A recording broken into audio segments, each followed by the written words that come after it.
birth fills this space, and we have not words strong enough to adorn this juncture. No fragrant alliterations to metaphorically simulate the occasion. And when we've reached the capacity of our linguistic caliber when trying to express the inviolability of the moment and our words fail us, well, it's then that we make room for an eloquent silence, one that echoes off the walls and wails in its defiance. See, never had this 200 people gathered in one place before, with no heart for protest and no need for war of all colors and creeds and resources and needs, while reaping the harvest from past scattered seeds and ingesting all possibility from these here poetries. And this is it. It is physical. It is biological. It is spiritual.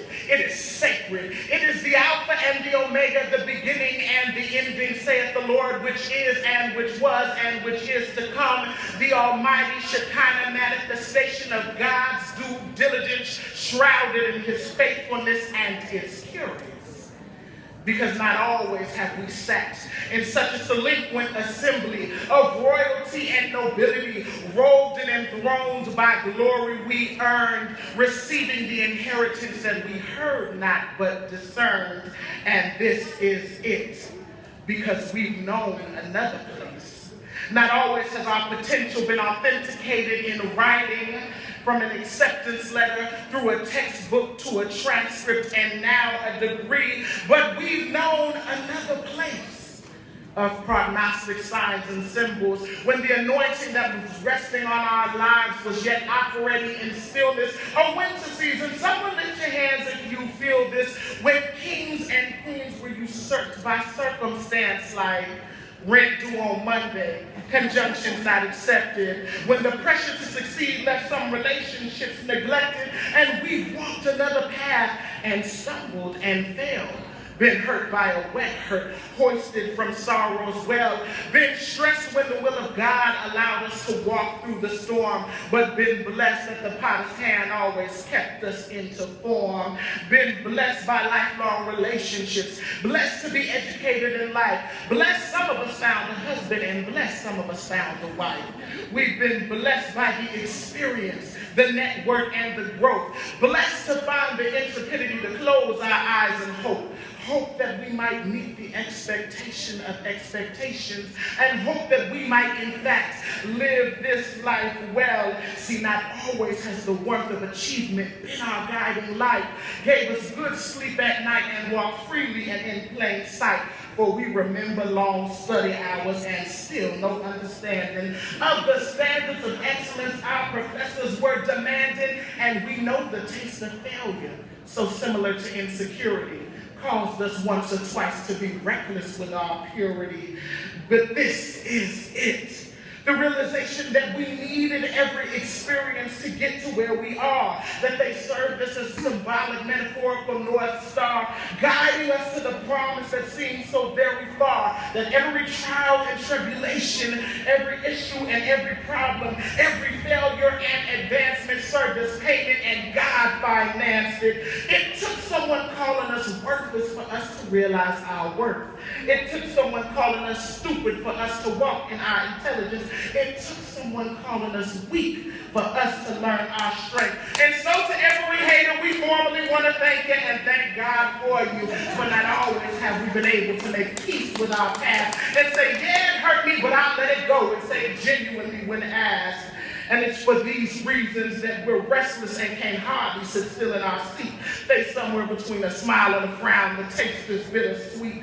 Our spirits are stirred up and our passions are aflame, and they won't be settled until the provost calls our name. This is it. Find reason for our joy and our hope and our dream. Find reason for our joy and our hope and our dreams and our cries. This moment is way bigger than you may realize. This moment is our truth. No fairy tale or fallacy, no folk story or fantasy. Some wondering how can this be? We're walking in our destiny.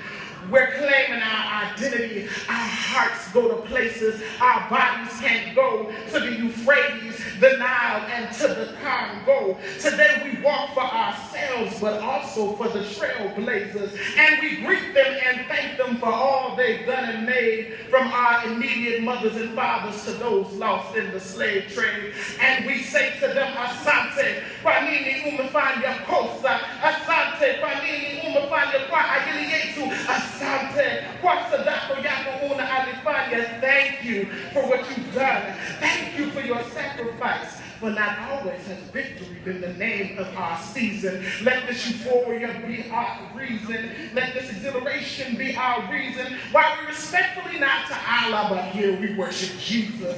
For 4 years, or 5 years, or for some even 6, there has been labor and lessons, all the worst and the best in sea. We are this place of maroon banners and gold lining, of rich history and context defining about us, for us, sustained by us. Yes, we're biased, for it was this place that cultivated and nurtured, loved and cherished, received and believed in what a little boy could be and what he could write. It was this place that taught him to walk by faith and not by sight. It was this place, Lefevre, Joyner, and LLC. It was this place, the Quad, the CAF, the CCE. It was this place, the PAC. This place, Whitehall. It was this place that answered when the ancestors called us to be bigger than our yesterday, yet praying for our tomorrow.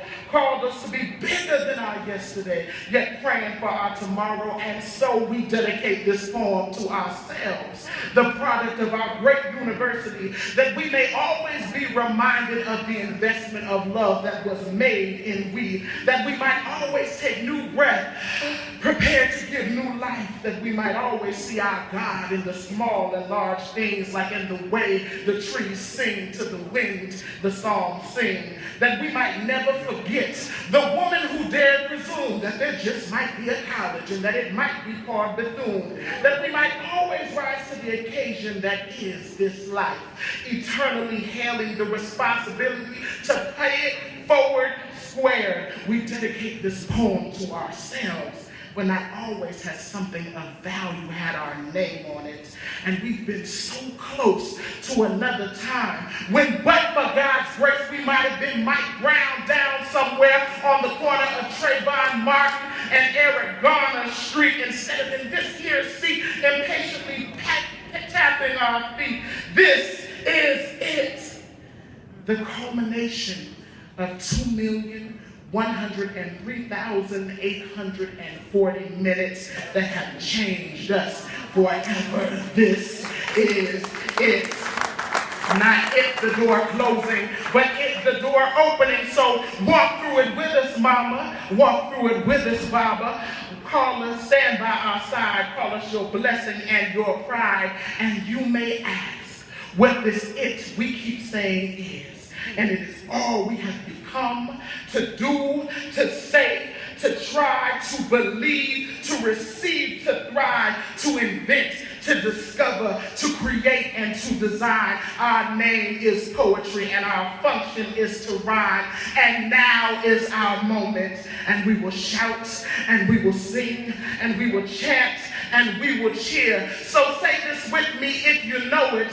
Wildcats in the front, let me see you grunt. Wildcats in the middle, let me hear you sizzle, sizzle. Wildcats in the rear, let me hear you cheer. I do it, do it, do it, do it. Do it, do it, do it, do it. And we did it.